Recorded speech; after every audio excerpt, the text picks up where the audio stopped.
Hello, welcome to all of you in this series. इस series में आपका स्वागत है।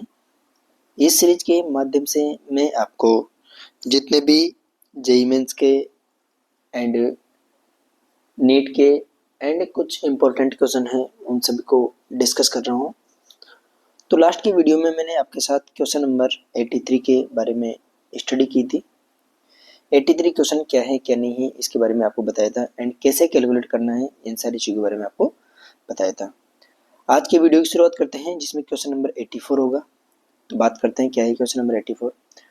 A stone falls freely under gravity, it covers distance h1 h2 h3 in first 5 seconds, then next 5 seconds and the next 5 seconds respectively. The relation between h1 h2 and h3 is। देखिए किसी भी stone को मैंने क्या किया, freely fall करवा दिया, यहाँ से फ्रीली फॉल हो गया।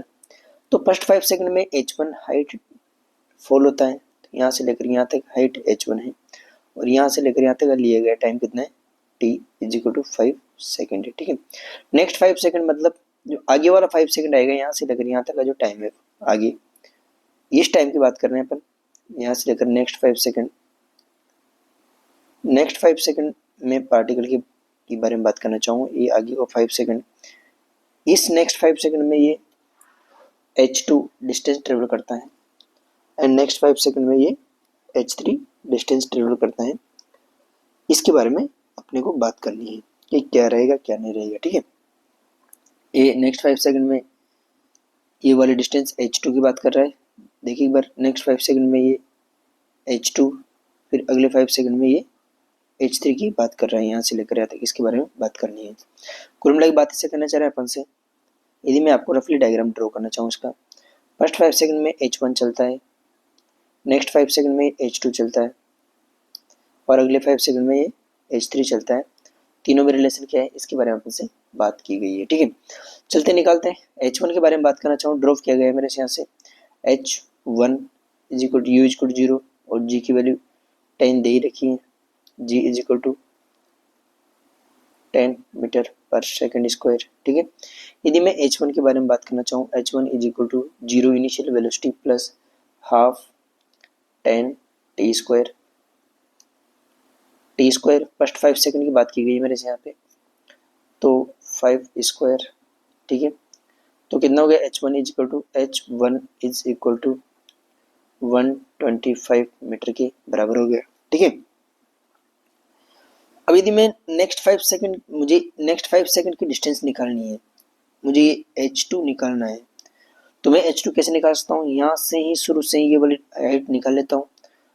इस हाइट में से h1 को माइनस कर दूंगा तो ये वाली h2 जो रहेगी h डैश में से, देखो एक बार h डैश माइनस h2 के बराबर हो जाएगी, सॉरी h1 के बराबर।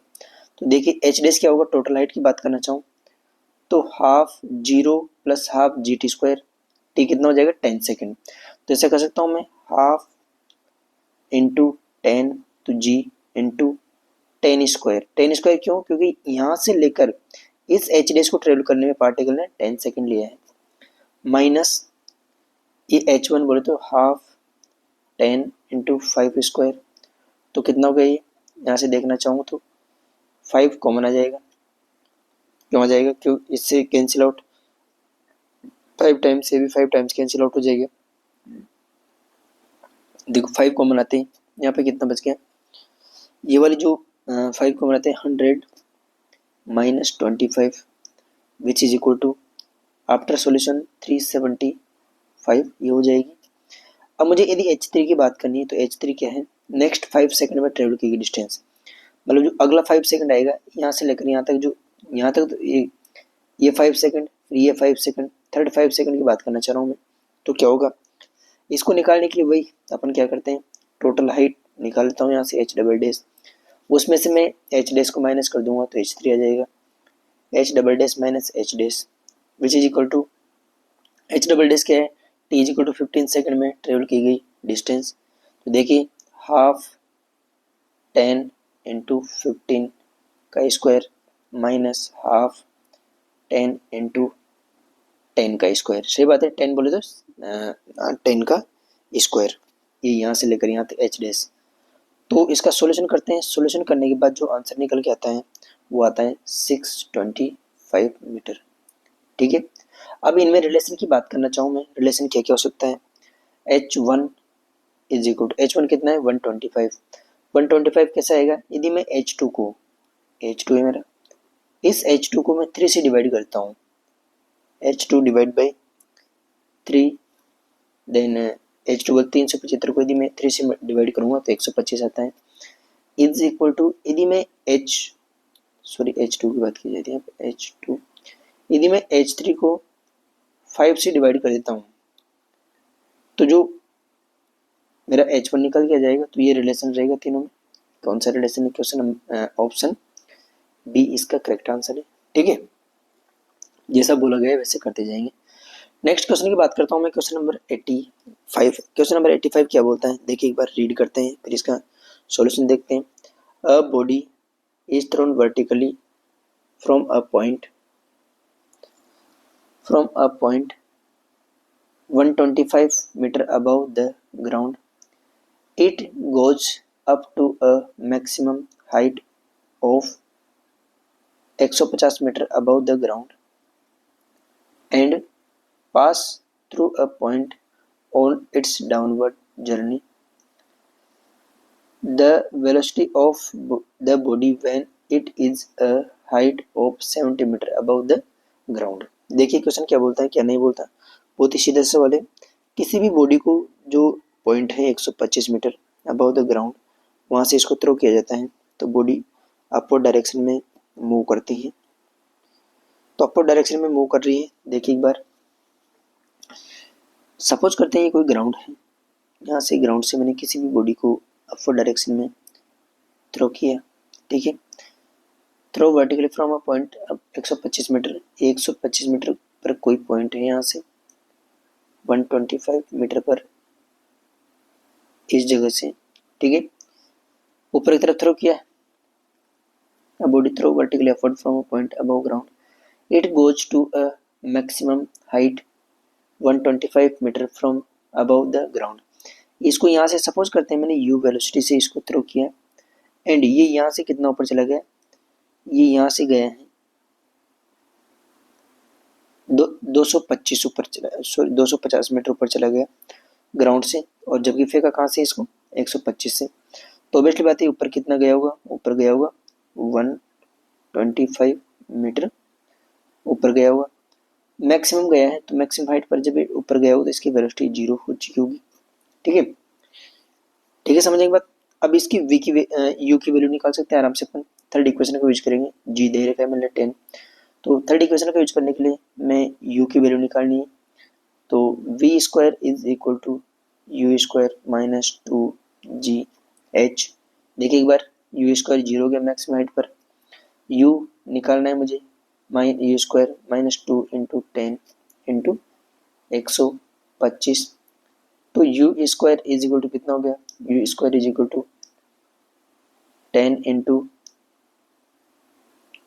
विच is equal to 2500, u is equal to 50 metre पर सेकंड, मतलब 50 मीटर पर सेकंड से इसको यहाँ से थ्रो करना पड़ेगा। ठीक है, मीटर पर सेकंड से। ठीक है, अब देखिए एक बार यहाँ से फिर क्या हुआ, चलो ठीक है, u से फेंक दिया and above the ground and pass through a point on its downward direction। ये पॉइंट ए से इसको थ्रो किया था, जब डाउनवर्ड डायरेक्शन में आती है तो इस पॉइंट से क्या होती है, पास हो जाती है। ठीक है, the velocity of the body when it is a height of 70 metre above the ground, जब अबव द ग्राउंड होगी, देखिए एक बार जब बॉडी ए से जाएगी ऊपर वापस की तरफ आएगी तो जितनी स्पीड, जितनी इसकी स्पीड यहाँ पर है उतनी स्पीड यहाँ पर रहेगी। u is equal to 50 metre है तो यहाँ पर भी 50 मीटर पर सेकंड ही यहाँ पर स्पीड रहेगी। जब भी बॉडी अबव ग्राउंड से कितनी कितनी दूरी पर रहेगी, 70 मीटर पर होगी, तब इसकी स्पीड कितनी रहेगी इसके बारे में बात करना चाहेंगे।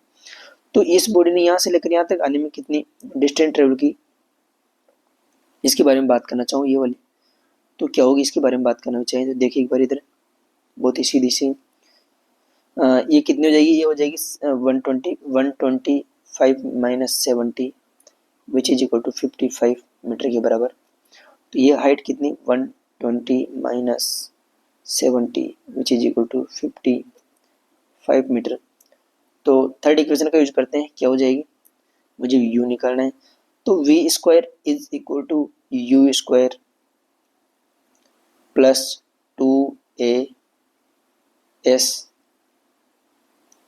तो v square is equal to u square कितना है 50 का स्क्वायर प्लस 2 इंटू a की वैल्यू 10 है, s की वैल्यू 55 हो जाएगी। तो इसका सॉल्यूशन करेंगे तो कितना हो जाएगा, v square is equal to, देखिए एक बार v square is equal to 50 square बोले तो 2500 स्क्वायर प्लस 110 इंटू 1, तो 2500 plus 1100 v square is equal to कितना हो गया 6300। इसका यहाँ से निकालेंगे तो इसका हो जाएगा 60 मीटर।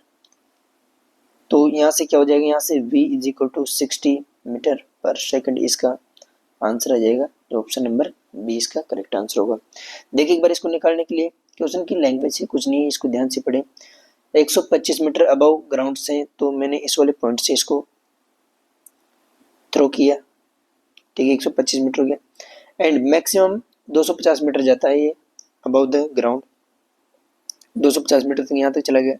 तो यहाँ से लेकर यहाँ तक कितना मूव किया बॉडी, ये बॉडी इस पॉइंट से 125 मीटर मैक्सिमम मूव की। मैक्सिमम पर वेलोसिटी 0 थी, तो मैंने यहाँ से कितनी वेलोसिटी से थ्रो किया वो मैंने यहाँ से निकाल लिया। जब पॉइंट सेम हाइट पर होता है या अपवर्ड डायरेक्शन में, वो फिर डाउनवर्ड डायरेक्शन में स्पीड की वैल्यू सेम होती है, तो 50 मीटर स्पीड इसकी यहाँ पर होगी। कोई बच्चा चाहता है कैसी होगी सर, तो इसके और इसके बीच में इक्वेशन लगा सकते हैं अपन। इनिशियल वेलोसिटी वाले केस में 0 हो जाएगी, फिर फाइनल वेलोसिटी भी वही निकल के आएगी, ठीक है। देखिए एक बार इतना हो गया।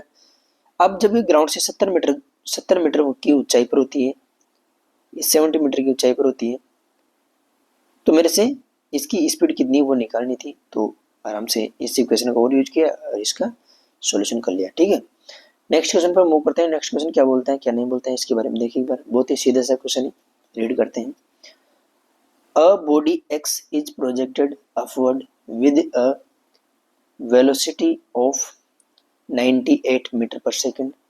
After 4 seconds, a second body y is also projected upward with the same initial velocity u.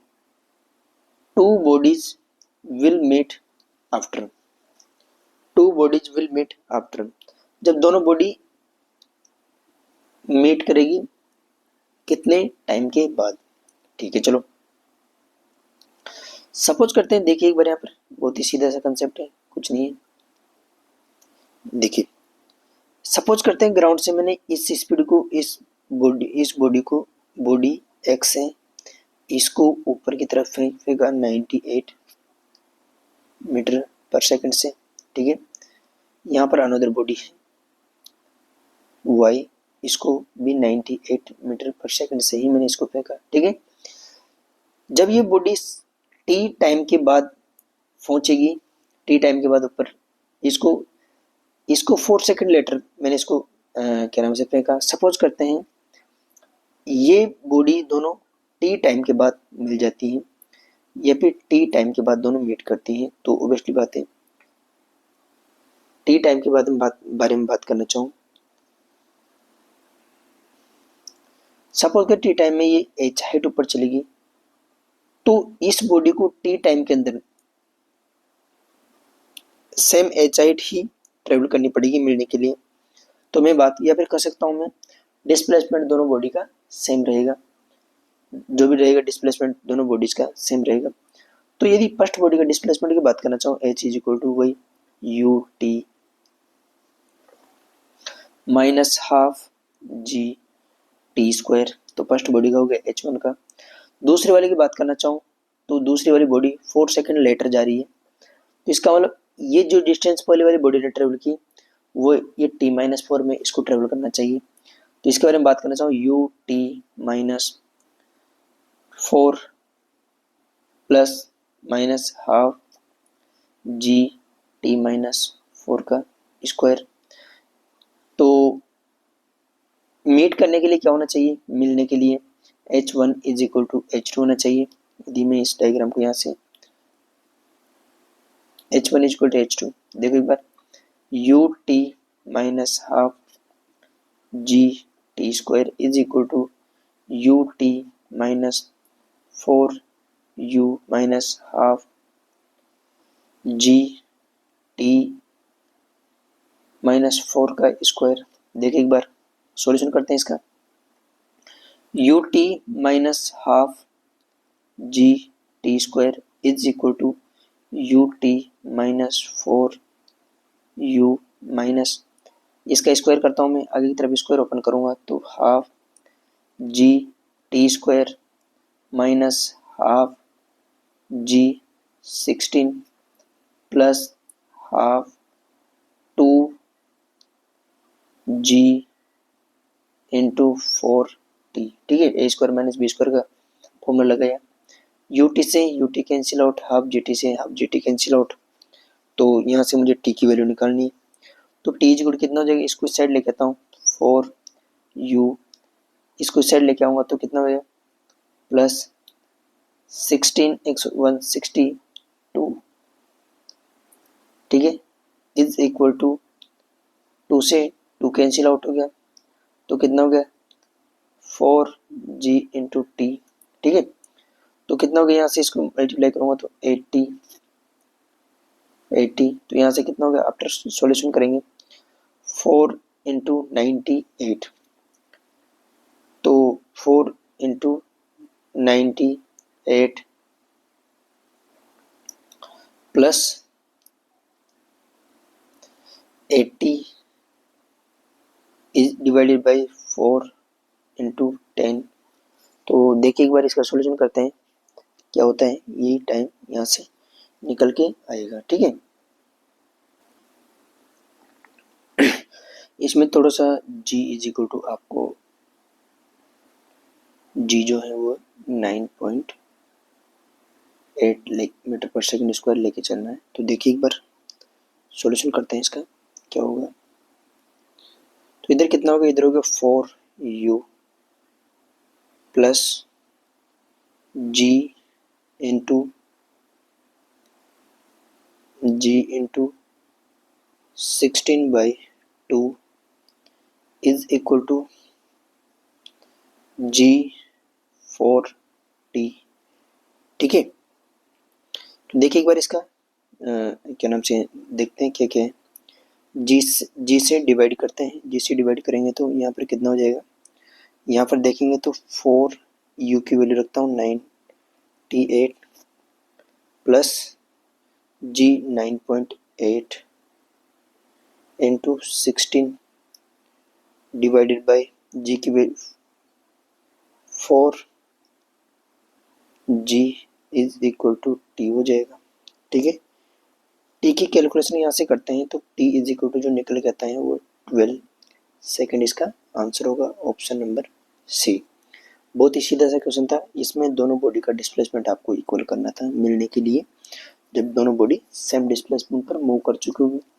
Suppose करते हैं कैसे, ये बॉडी इस बॉडी को ऊपर फेंका एच, तो इस t-4 टाइम में ये बॉडी भी एच ही डिस्टेंस ट्रेवल करनी चाहिए, बराबर के आंसर निकल के निकलेगा। ठीक है, थैंक यू।